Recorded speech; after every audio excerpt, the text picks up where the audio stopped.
इसमें क्या क्या गिवन है आपको देखो। क्वेश्चन नंबर 10 में आपको गिवन है एक ट्रायंगल है पी क्यू आर। एक ट्रायंगल क्या है पी क्यू आर और इसमें गिवन है कि आपका जो एंगल क्यू होगा वो 90 डिग्री होगा। 90 डिग्री का मतलब राइट एंगल लिख रखा है वहां पे, तो क्यू की वैल्यू कितनी होगी 90 डिग्री। इसमें ये हो गया कि P Q R right angle triangle है। कैसा ट्रायंगल है? Right angle triangle. और आपको और गिवन है P R plus Q R की वैल्यू दे रखी है 25 और पी क्यू की वैल्यू दे रखी है 5 सेंटीमीटर। आपको फाइंड आउट करना है साइन पी कोस पी और ten P. Sign P cos P और टेन पी की वैल्यू क्या करनी है? फाइंड आउट करनी है।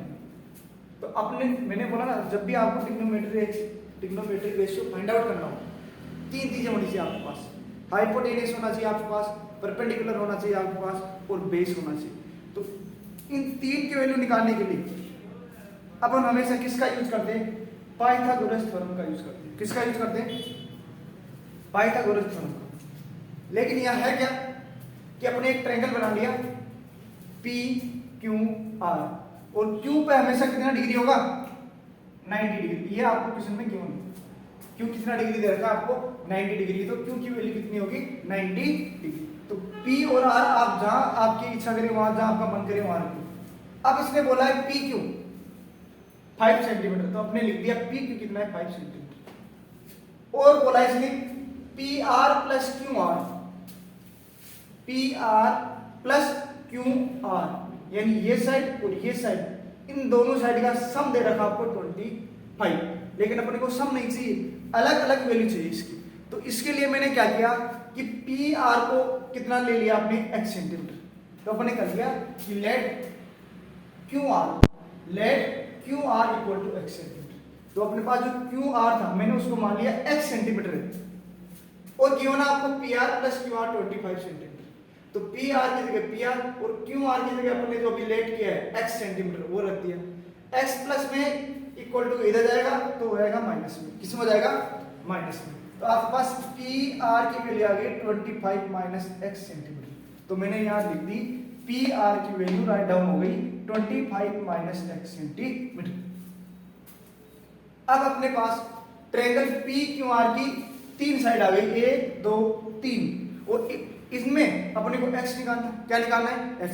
और x निकालने के लिए अपन क्या लगाएंगे? वही पाइथागोरस थ्योरम। कौन सी थ्योरम लगाएंगे? Pythagoras theorem. और वो क्या होती है? हाइपोटेनस का स्क्वायर प्लस बेस का स्क्वायर प्लस परपेंडिकुलर का स्क्वायर। अब देखो आपको वैल्यू किसकी निकालनी है?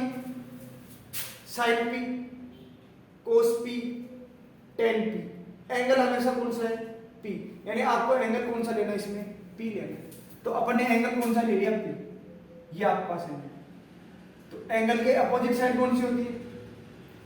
परपेंडिकुलर। किसका काम करेगी? परपेंडिकुलर। जिस साइड पे एंगल बना है वो किसका काम करेगी? बेस का। और 90 डिग्री के अपोजिट हमेशा क्या होता है? हाइपोटेनस। 90 डिग्री के अपोजिट हमेशा क्या होगा? हाइपोटेनस। तो क्या किया अपन? हाइपोटेनस की जगह हाइपोटेनस पुट कर दिया वहां से, बेस की जगह बेस की वैल्यू 5 सेंटीमीटर पुट कर दी, परपेंडिकुलर की जगह परपेंडिकुलर की वैल्यू पुट कर दी और वो कितनी है? x। अब ये हो गया a माइनस बी का होल स्क्वायर। और आपको ये फॉर्मूला आना चाहिए क्योंकि आपने 9th में खूब पढ़ा है। a प्लस बी का होल स्क्वायर ये होता है a square plus b square minus 2ab। a minus b का होल स्क्वायर क्या होता है? a square plus b square minus 2ab। तो अपने ये फॉर्मूला याद लगाया। a ये a की तरह काम करेगा, ये किसकी तरह काम करेगा? b की तरह। तो होगा क्या? a square plus b square. तो a स्क्वायर 25 का स्क्वायर 625 प्लस b स्क्वायर तो प्लस b स्क्वायर यानी x स्क्वायर माइनस 2ab। तो माइनस 2a की वैल्यू कितनी है? 25 इंटू b। b कितना है? x। तो x 5 का स्क्वायर 25 तो x का स्क्वायर x स्क्वायर हुआ क्या? देखो यह क्या है? x स्क्वायर और यहां भी क्या है? x square. क्या हो गए? कैंसिल हो। क्या होता है जब इक्वल हो, इक्वल का साइन लगाओ और ये वैल्यू और ये वैल्यू यानी दोनों तरफ सेम सेम वैल्यू तो वो कैंसिल आउट हो जाती है।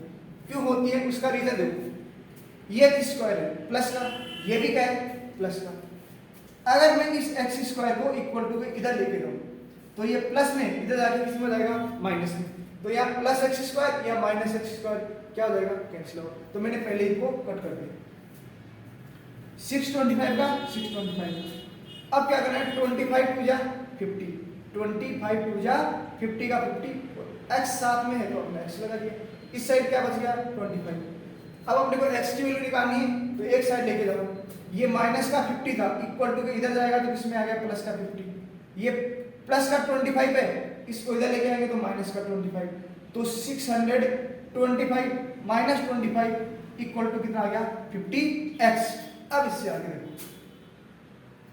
तो 625 में से 25 आप सब्सट्रैक्ट करोगे तो कितना बचेगा आपके पास 600, कितना बचेगा 600 इक्वल टू कितना है 50x, इक्वल टू कितना है 50।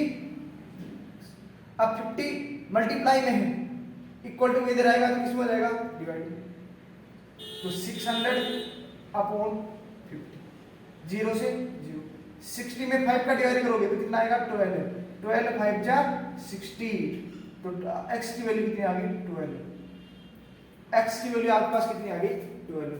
अब आपके पास x की वैल्यू 12 आ गई तो आप किसकी वैल्यू, x की वैल्यू कितनी आ गई 12, यानी आपके पास क्या आ गया QR, क्या आ गया QR, यानी x की वैल्यू कितनी आ गई आपके पास 12 सेंटीमीटर, x की वैल्यू कितनी आ गई 12 सेंटीमीटर। जैसे x की वैल्यू 12 सेंटीमीटर यहाँ रखोगे तो ये वैल्यू आपके पास कितनी आएगी देखो 25 माइनस x की जगह कितना रखना आपको 12, तो 25 में 12 माइनस किया कितना आ गया 13 सेंटीमीटर, कितना आ गया 13 सेंटीमीटर। तो आपके पास हाइपोटेनस आ गया, परपेंडिकुलर आ गया, वो कितना आ गया 12 सेंटीमीटर, और बेस आपको पहले से गिवन है, सब कुछ गिवन है तो निकालो फिर क्या निकालना है साइन p, साइन p, और साइन थीटा क्या होता है परपेंडिकुलर अपॉन हाइपोटेनस, ये एंगल है ये परपेंडिकुलर, दोनों सीधा लगेगा।